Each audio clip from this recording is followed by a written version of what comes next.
Oi, gente, hoje eu vou fazer um vídeo, talvez seja um vídeo mais curto, mas eu vou explicar o que foi a grande cisma do Ocidente, porque eu acho que é um assunto muito difícil, então eu acho que se eu explicar de um jeito meio burro, talvez fique mais facinho de entender. Então, let's go. Primeiramente, a grande cisma do Ocidente foi um conflito que foi um dos precursores para o fim da Idade Média. Tá? Foi um dos fatores. Só que a Idade Média, gente, ela foi um grande período na história da humanidade. Então, assim, ninguém dormiu medieval e acordou moderno, tá?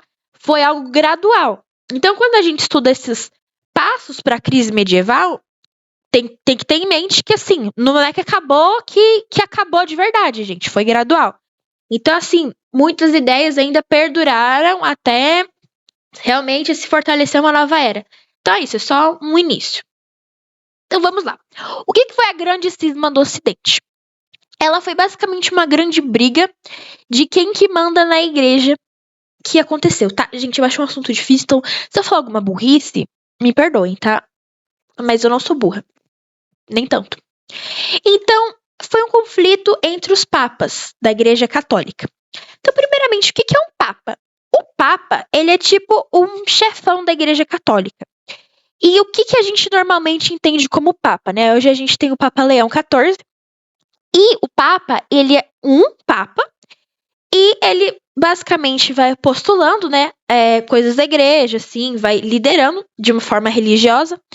E aí todo mundo obedece, né? Os católicos principalmente, e pronto. Só que no século XIV, isso ficou caótico. Por quê? O que acontecia? Hoje o Papa mora no Vaticano. Só que antes não acontecia isso. O Papa morava na França.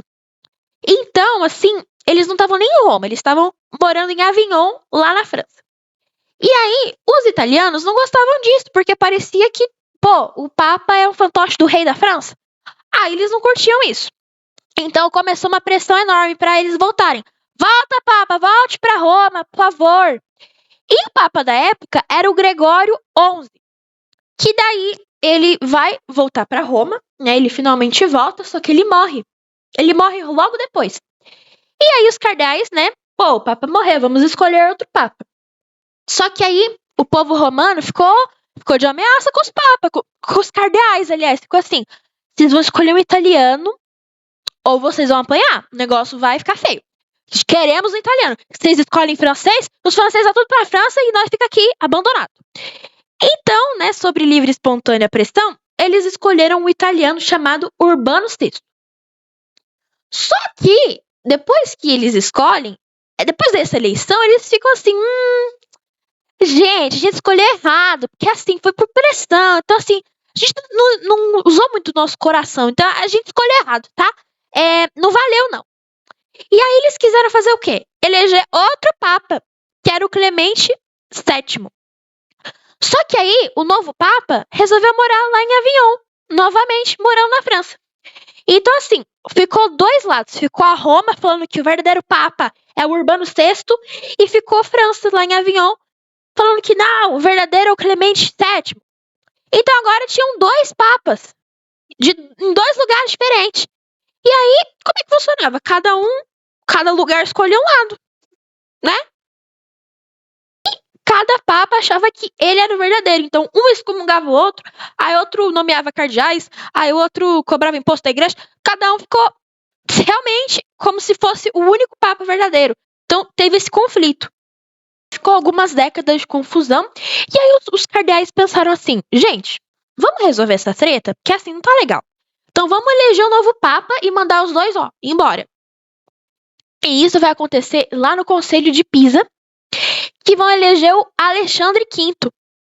Só que aí, os outros dois papas viram isso e falaram assim, eu não vou sair. E agora, qual foi o resultado? Agora tinha um papa em Roma, um papa em Avignon e um papa em Pisa. Três papas ao mesmo tempo. Ou seja, tava assim, uma crise loucura. E aí, gente, tinha que resolver isso.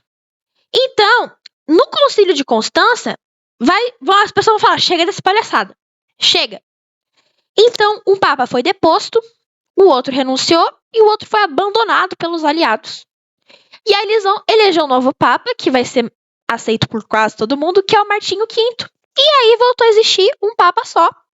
Só que durante toda essa confusão, teve muita crise, teve uma instabilidade na Europa, a autoridade papal foi se perdendo, então ficou um problemão assim. E qual que é a minha grande dúvida? Qual que é o meu problema com essa parte da história? É que, assim, são muitos papas em muitos lugares, então, assim, você fica meio perdido. Mas, ó, eu fiz uma lista aqui pra gente se situar, pra não ficar tão confuso, né? Então, agora que eu dei o contexto, a gente vai olhar papa por papa. Então, antes de tudo, né, o papa que morava em Avignon, só tinha um papa, era o Gregório XI. Ele vai morrer em 1378. E aí, vai ter o lado da Roma, que vai eleger o novo papa, que é o Urbano VI, e eles que vão falar que nós somos os verdadeiros papas. Então, vai ter o Urbano VI, o sucessor dele vai ser o Bonifácio IX, depois vem o Inocêncio VII, e depois o Gregório XI. Só que aí o Gregório XI, ele vai renunciar no Concílio de Constança. Então ele é o que renunciou. O lado de Avignon, que é o que a Roma elegeu errado, tem primeiro o Clemente VII, que vai ser sucedido pelo Bento XIII, e ele vai perder o apoio, mas ele ainda vai insistir que é papa. E no lado de Pisa, que foi a galera que tentou resolver, mas que só piorou, eles falam que vão tirar os dois lados e criar um novo. Então, eles elegem o Alexandre V, mas ele morre muito rapidamente. Então, tem o João 23. E esse João, que vai ser o deposto no Concílio de Constância. Pronto, acabou. Depois de tudo isso, vem o Martinho V e acabou essa confusão dos papas. E foi isso, gente. Foi bem rapidinho. Gostaram da fofoca?